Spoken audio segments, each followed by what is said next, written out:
पाक फौज का मुश्किल हालात से दो चार सैलाब मुतासरीन की जान बचाने और इमदाद पहुंचाने का मिशन जारी है। सिपह सालार जनरल कमर जावेद बाजवा ने सवात के सैलाब ज़दा इलाकों का दौरा किया। आर्मी चीफ ने कमराट से रेस्क्यू किए गए अफराद से मुलाकात की।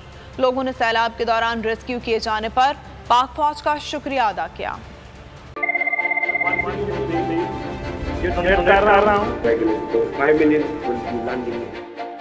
तारीख की सबसे बड़ी टेलीथॉन, पाकिस्तान के अंदर भी हमारे सारे लोग इसमें शिरकत करें और ख़ास तौर पर बैरून मुल्क पाकिस्तानी।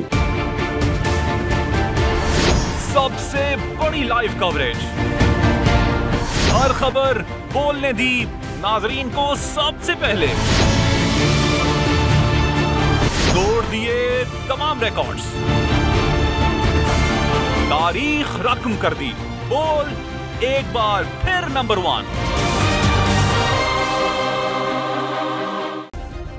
सब्सक्राइब करें और बेल दबाएं ताकि कोई खबर रह न जाए।